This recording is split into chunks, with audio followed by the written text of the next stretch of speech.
Hi everyone, Harris here with iDownloadBlog, and today we're taking a look at the Brydge Keyboard for the iPad Pro. This is available in the 11 and 12.9 inch variants for your iPad Pro. If you've seen a review of this before, the thing that people say the most is that this makes your iPad a laptop, which is obviously very inaccurate because it does not add a trackpad or extra power or extra battery life. They're only talking about the aesthetics. And yes, this is a device that will turn your iPad into a laptop looking machine, very much like a Mac with its aluminum body. But is it worth buying at just under the price of Apple's official case for the iPad Pro?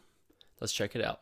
So this keyboard is actually two pieces. You have the keyboard itself, and then you attach the iPad into it, and it does actually include a leather magnetic back cover, which is really nice. You attach this on, it aligns fairly well, not perfectly, but aligns fairly well with the magnets on the iPad.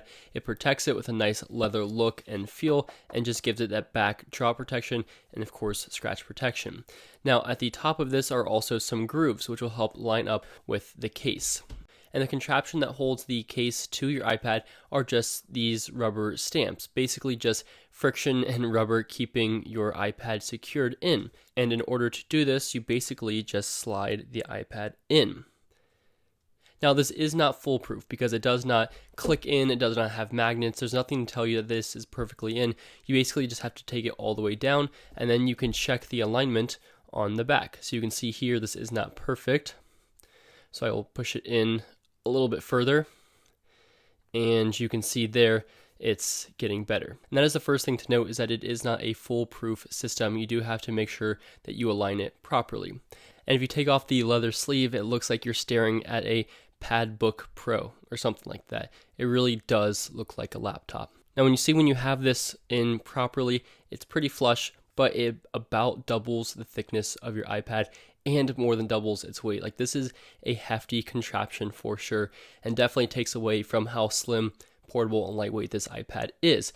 Basically, in exchange for the aesthetics, this looks really good. It even goes as far as having the little slot to open up the iPad like you would a Mac. And I mean, this looks like a Mac. It's crazy.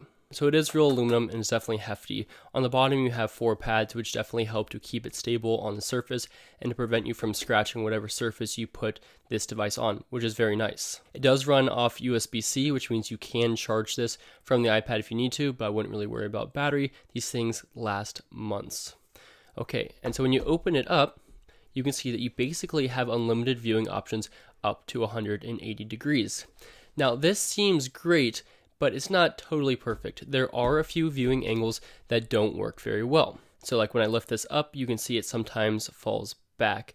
And it's not terrible, like it's pretty sturdy, and for the most part, it's fine, but there definitely are those angles that just make it fall flat.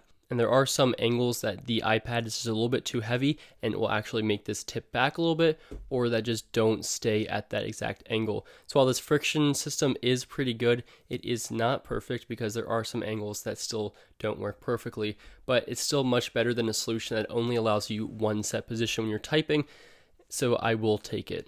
Now taking a look at the keyboard itself, it is great. Now the typing experience I would not say is as good as some other offerings from Logitech and Zag and other companies, but it's still a hard plastic with pretty good key travel and definitely clickier and more tactile than Apple's offering, and you can hear it. So that's really nice. Now up top you do have the function row, which includes brightness for your backlit keyboard, which is great, but it also has something that I am very excited about, and if you've seen my other videos on keyboard cases, you know that they often lack brightness for your iPad. This has it. It has brightness controls as well as volume and media and more. Now there is a Siri button down in the bottom, which is actually kind of useless because you can activate Siri by holding the power button up top. And the keyboard is great. Like I said, backlit, pretty comfortable, not huge, but I definitely prefer this over Apple's keyboard on their keyboard folio. Now this may seem like a perfect keyboard case, right? It's got the build quality, it's got the great keyboard, and it's got an amazing design. But what happens if you don't want to be typing and you just want to be watching something while having this sitting on your lap, or you want to be using your Apple Pencil? So if you want to be using your Apple Pencil, your options are to fold it flat, which is obviously just not ideal. This is kind of awkward and cumbersome to be trying to write with your Apple Pencil while this is to the side. So your only other option then would be to detach it which you can see, and it's not terribly hard. And then you can either just write with a pencil like this, and then you can still type on it using your keyboard if you need to, but you're obviously not going to be typing in the laptop position. Or alternatively, you can reapply the iPad in to this keyboard case backwards so you can close it into a folio style. Now, at first, this doesn't seem like a big deal. All you have to do is take it out and put it back in. But to me, this doesn't feel like a solution. This feels more like an alternative. Instead of having a solution that very intuitively lets you switch between the keyboard laptop typing mode and the presentation, tablet, viewing, or Apple Pencil mode, they kind of have a backdoor approach. You can take it off and reapply it. And while no, that isn't a terribly difficult process, it is not something that I would want to do every single time. Again, because this does not click in with magnets, there's no way of confirming that this is perfectly in, and the fact that it does take a couple seconds, if I'm trying to switch between the pencil mode and the viewing mode every time, this is something that's going to get very cumbersome very quickly. And you can see when it is in this TV viewer mode and Apple Pencil mode, it's actually awesome. You just have everything in one hand, you can write, do whatever you want, and it makes for a really, really sturdy TV viewer. When it's sitting on your lap or wherever it is, this is actually a great view. But unfortunately, it just doesn't work in the keyboard mode, so you're going to have to take it out, flip it, and fix it every time you want to transition. No other keyboard case has this issue.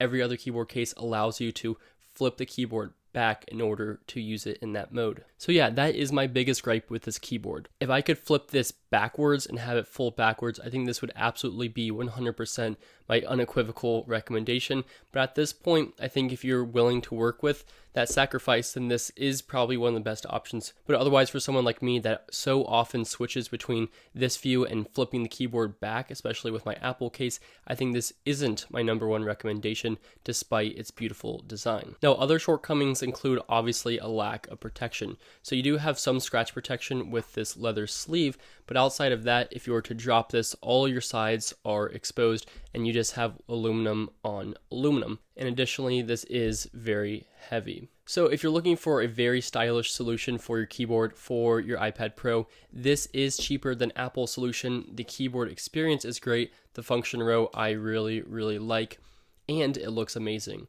But if you're someone that often switches from the laptop to the tablet or movie mode, this is something that is not ideal, because going from here to here and here is not as simple as flipping it back, but it consists of taking it out, realigning, and pushing back in every time you want to switch between these modes.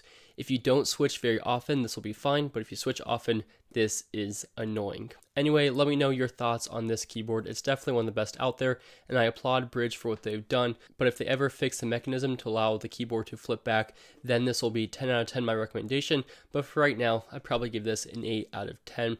Very good, but probably not for me day to day. If you're interested in this keyboard, I will leave a link in the description, but thanks for watching, and leave any comments or concerns down in the comment section below.